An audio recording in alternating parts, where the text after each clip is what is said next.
Hey Nobleones, welcome back to my channel. This is the Metatron speaking, and apparently we got a video dedicated to me and two more guys that I've never seen before. I swear, officer, they're medicinal. Shad has already posted his response video today, same time as me. You'll find a link in the description and pinned comment. Go check it out after you're done with this. Oh, who made this? I'm glad you asked.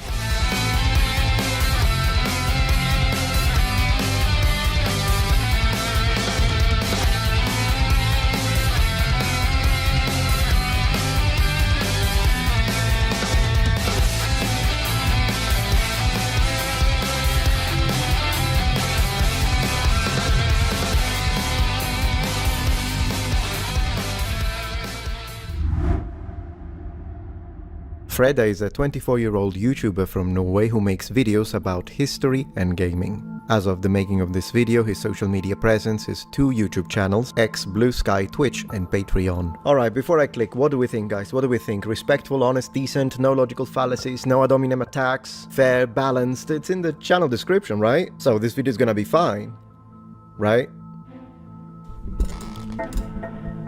It's not fine. Let's look at his channel more closely.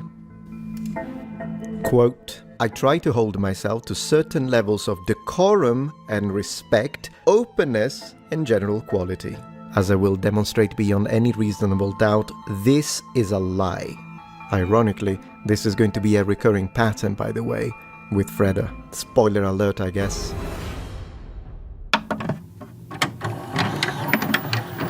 When I was younger, like most teenagers who were into fantasy and history, I was also into medieval history, because it had knights and swords and all that cool stuff. Me too. In terms of actually learning about this stuff, I didn't really have much of an idea where to start. Enter youtube.com. The early algorithm and my more sword and HEMA-obsessed friends very quickly started serving me videos from seemingly knowledgeable individuals talking directly into a camera and occasionally showing off their swords. Then, as I began my undergraduate studies and started learning more not just about history but also about how history is written, I started getting bored with these videos, verging on actively disliking some of them. I started noticing that a lot of the channels often relied heavily on rationalization and logic, not on evidence or sources. This is a misrepresentation. All we do on this channel is use the sources. Of course, we also use reason and logic, he's correct about that, and there is nothing wrong with it. However, we read the ancient texts, usually in the original language, and have constantly actively discouraged people from using rationalization alone and to rely on the primary sources, material goods, literary and all other forms of evidence. Even a cursory look at my content would have revealed that fact.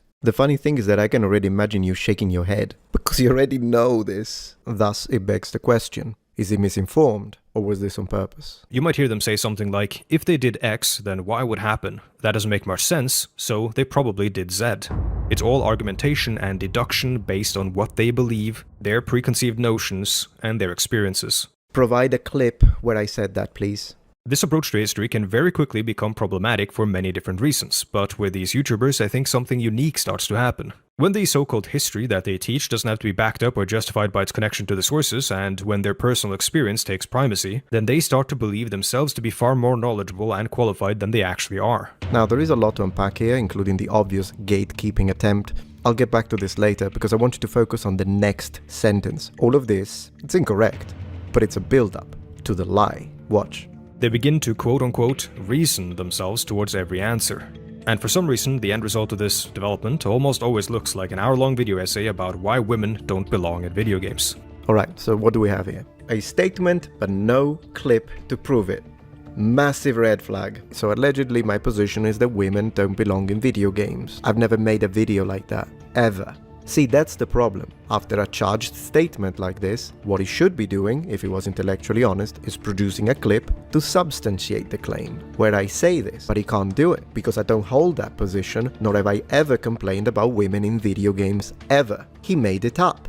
It's a lie. Alright, I've just given you a preview of how this entire video is. Now, apart from the appeal and views that drama videos make, one ends up asking, why would he make such a video? Thank you Surfshark for sponsoring this video. Surfshark provides a To be more specific, what he's trying to do is called poisoning the well. The idea behind this manipulation tactic is that in argumentation, it means contaminating your opponent's credibility before you address their points, so that anything that they say afterwards is viewed with suspicion or outright dismissed by your audience.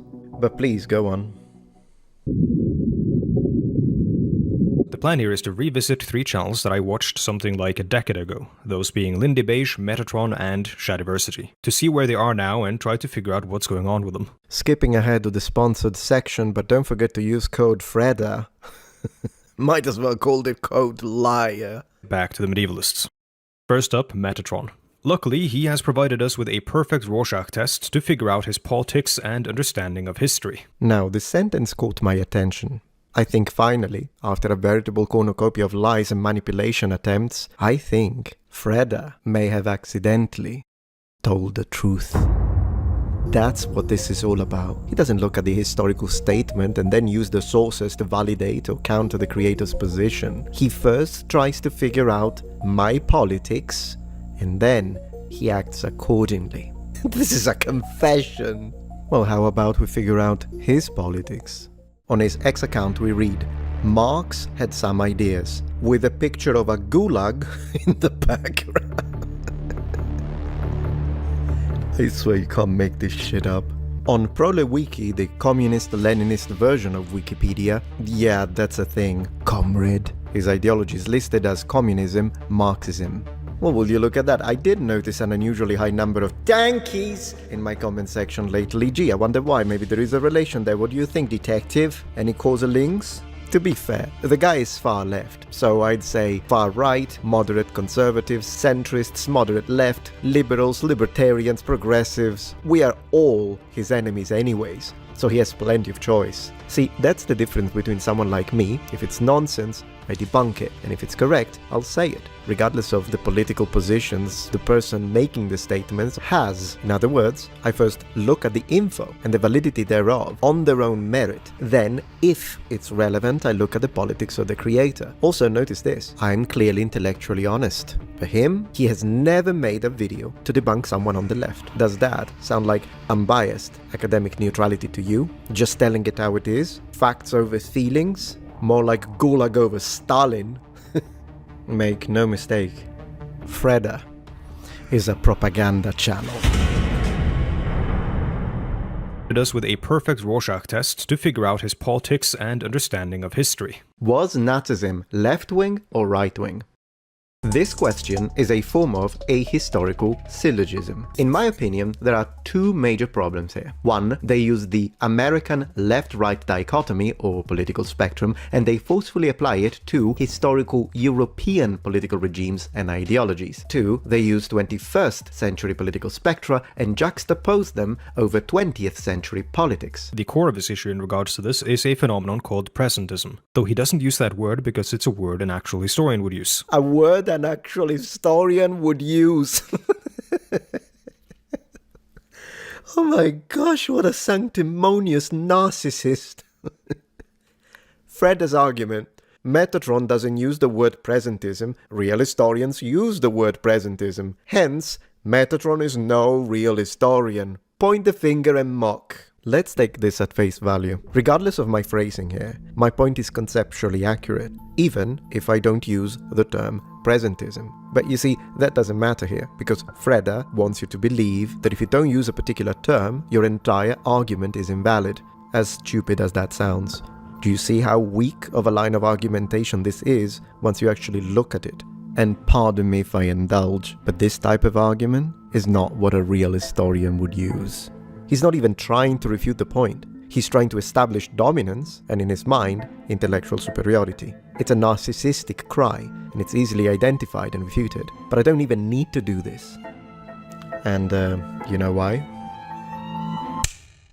Here is one of many examples directly from a video posted 1 year ago, titled "Why Did I Do This to Myself?" on minute 441. And he brings forth constantly is that of presentism.